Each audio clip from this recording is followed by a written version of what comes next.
So hello guys, welcome back to Zotic Trader।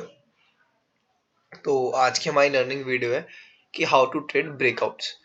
तो भाई ये जो टॉपिक है ये हर बिगनर को तंग करता है कि ब्रेकआउट ट्रेडिंग कैसे करे। भाई सबसे पहले मैं आपको ब्रेकआउट ट्रेडिंग के प्रोज और कॉन्स बता देता हूँ। जब कभी आपका ब्रेकआउट ट्रेडिंग होती है तो आपको अपनी बात सुन रखी होगी कि 90% ब्रेकआउट फेक होते हैं, ठीक है, और सिर्फ 10% ही रियल होते हैं। और ट्रैप ट्रेडिंग किस पे बेस है? ब्रेकआउट फेलियर्स पे। समझो ना, अगर आप 10 बार ब्रेकआउट पे ट्रेड ले रहे हो और आप 9 बार फेल हो रहे हो और एक ही बार सक्सेसफुल हो रहे हो, तो क्यों ना जहाँ पे सारे बायर्स, जहाँ पे सारे रिटेलर्स बाय कर रहे हैं, ब्रेकआउट पे ट्रेड ले रहे हैं, आप उसकी ऑपोजिट साइड लो, तो आपका वाइस वर्सा केस हो जाएगा। तो आपकी जो आप 10 ट्रेड हार रहे थे उसमें से आप 9 ट्रेड जीत जाओगे। तो सबसे पहले ये तो हमने कौन की बात करी, ब्रेकआउट ट्रेडिंग हमें क्यों नहीं करनी चाहिए और जो करनी चाहिए उसके बारे में भी एक बात कर लेते हैं। भाई ब्रेकआउट ट्रेडिंग में क्या है ना, क्विक मोमेंटम आता है। ब्रेकआउट जब आता है ना भाई, तब सीधा पैसा 2 से 3 गुना होने में टाइम नहीं लगाता। ठीक है, तो आज मैं आपको बताऊंगा कि एक रेंज का ब्रेकआउट ट्रेड कैसे करते हैं। भाई उससे समझने से पहले ना हमें समझना पड़ेगा मार्केट बिहेव कैसे करती है।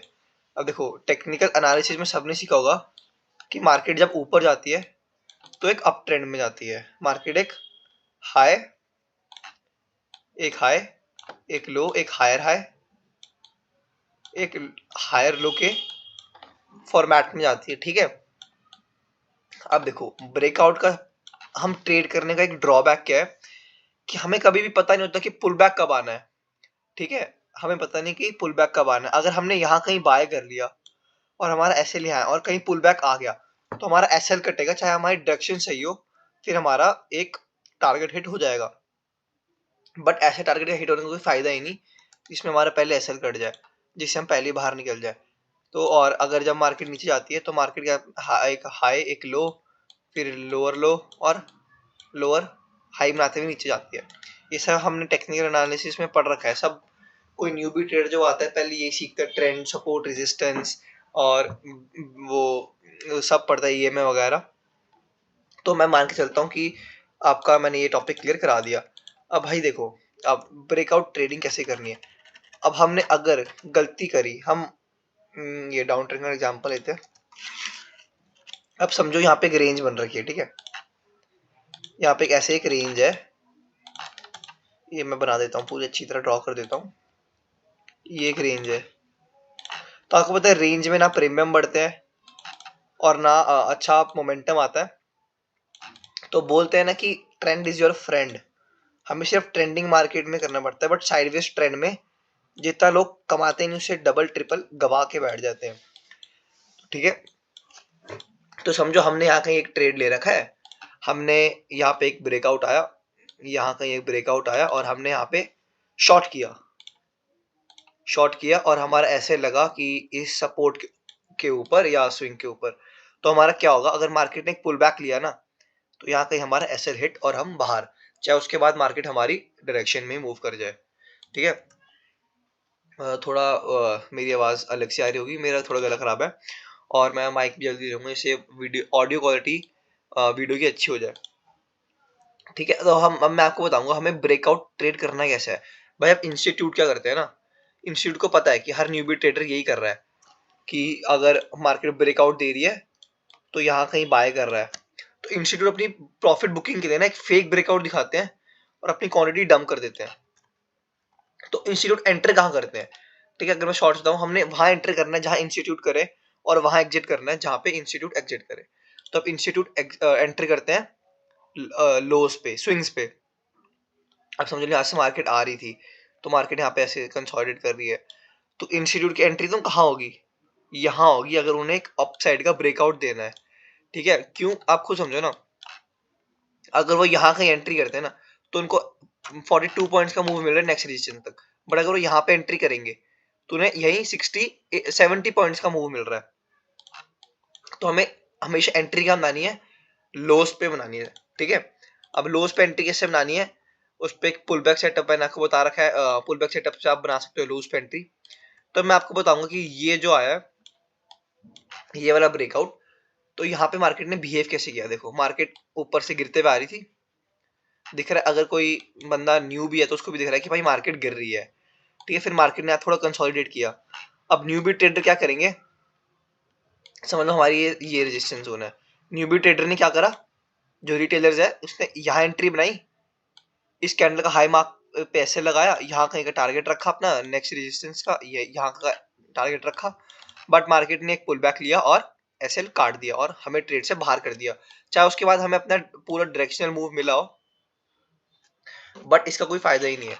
तो हमें ट्रेड कहाँ करना है, या तो हमारी एंट्री इस सिनेरियो में यहाँ होनी चाहिए थी, या तो हमारी एंट्री इस पुल बैक पे होनी चाहिए थी।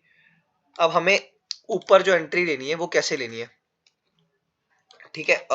मैंने आपको अपना एक एलटीटी सेटअप है, मैं आपको नेक्स्ट मंडे या ट्यूसडे वेडनेसडे को उस पर एक वीडियो बना दूंगा कि एलटीटी सेटअप क्या है मेरा। तो उससे आप अपना यहाँ पे कहीं एंट्री कैसे बनानी है वो भी कर सको, बना पाओगे। और मैंने अपने पुल बैक सेटअप दे रखा है और आप अपनी यहाँ की भी एंट्री बना सकते हो। अगर मैं आपको 1 मिनट के टाइम फ्रेम पे लेके जाऊँ ना, ये देखो यहाँ कहीं मार्केट कंसोलिडेट हो रहा है। मार्केट कभी भी ट्रेंडिंग जाना है ना, तो मार्केट उससे पहले एक फेक ब्रेकआउट देगा और पहले सबको ट्रैप करेगा। अब देखो अब मार्केट में क्या है, कंसोलिडेशन हो रही है। यहाँ पे रिटेलर्स को क्या दिखा कि यहाँ पे बाइंग हो रही है। अब अगर इंस्टीट्यूट्स को अपनी क्वांटिटी डंप करनी है तो उन्हें चाहिए बायर्स। हमें सबको पता है कि market is zero sum game, 1 buyer is equal to 1 seller, ठीक है। अगर मार्केट को अगर नीचे जाना है तो मार्केट की सेल पोजीशन लगाने के लिए इंस्टीट्यूट को बायर चाहिए।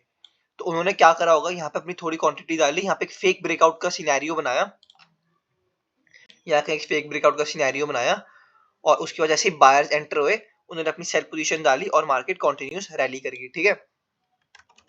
इतना समझ आया आपको। अब इस यहाँ पे हम एंट्री बना के सकते हैं ट्रेंडिंग मार्केट से पहले। ये भाई अपने सीने में बिठा लो कि एक फेक ब्रेकआउट आना जरूरी ही जरूरी है, ठीक है। अगर मैं आपको दिखाऊं मेरी एंट्री यहाँ कहाँ पे कहाँ बनती है, अगर मैं लेता मेरी एंट्री बनती इस, देखो हम मुझे क्या दिखा कि यहाँ कहीं रिटेलर्स ट्रैप हो गए, अब मार्केट नीचे जा सकती है। अब मैं यहाँ पे रिस्क ले सकता हूँ, मुझे अपना सेटअप दिख रहा है, मुझे मेरी ट्रैप ट्रेडिंग दिख रही है कि भाई मेरा यहाँ पे एसएल बहुत छोटा लग रहा है और मुझे टारगेट बहुत बड़े बड़े मिल रहे हैं, ठीक है। अगर मैं कुछ नहीं, अगर मैं इस सपोर्ट पे अगर मार्केट रेंज बाउंड भी रहती तब भी मुझे 24 पॉइंट मिल रहे थे।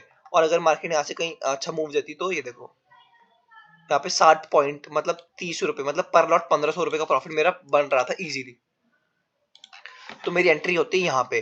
अब समझो आपको यहाँ पे एंटीसिपेट करना नहीं है कि यहाँ पे एक एंट्री बन रही है, तो हम क्या करेंगे, हम लेंगे इस पुल बैक पे ट्रेड। अब देखो हमारा पुल बैक सेटअप क्या बोलता है, अगर मार्केट को ट्रेंडिंग होना है तो पहले वो एक फेक ब्रेकआउट क्रिएट करेगी और फिर जाके ट्रेंडिंग होगी।